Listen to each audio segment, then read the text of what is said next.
Hi there. In this video I'm going to show you how to use a grid system to draw the figure. It's a very simple system and I'm sure you'll get something out of it. I certainly hope so. Towards the end of the video I'm going to show you a little extra thing, a little surprise for you, which I hope you enjoy. It's something extra, so please enjoy this video. As I said, I'll come back at the end.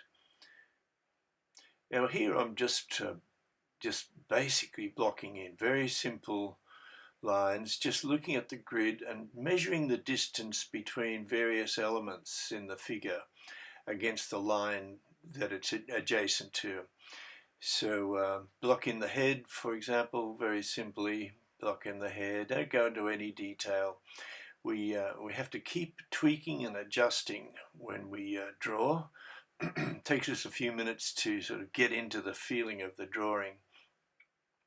Now this grid system also has a terrific advantage, especially for people who are wanting to develop their picture into a larger format, because that grid has two functions.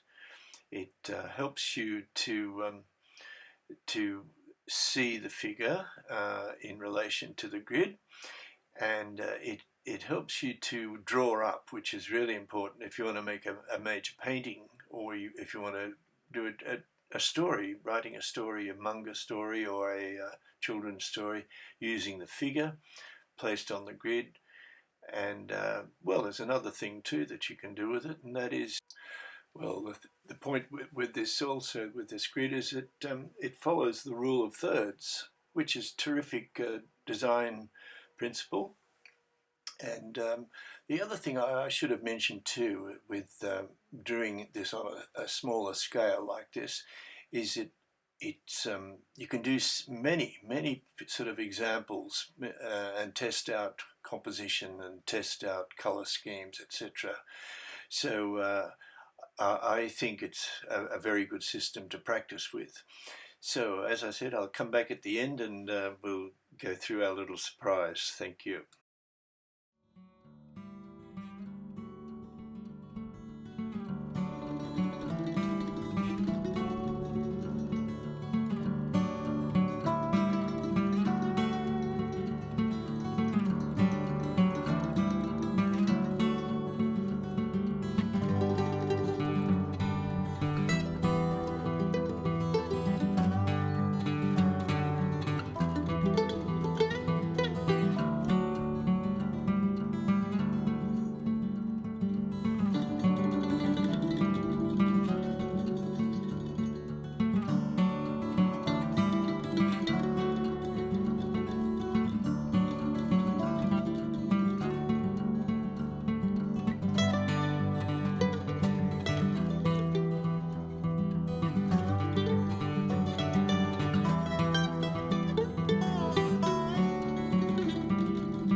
Well, thank you very much for watching this video, everyone. I hope it was helpful to you.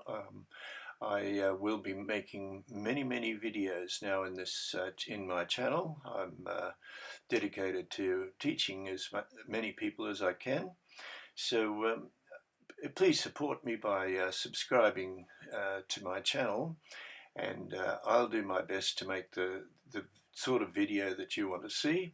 If you leave a comment in the comments section, and maybe give us a hint what you'd like to see. I hope you enjoyed the little storytelling part. I love to include something like that. Suddenly we have a figure and we put a background and there's a context there, and it becomes a story. Thank you for watching.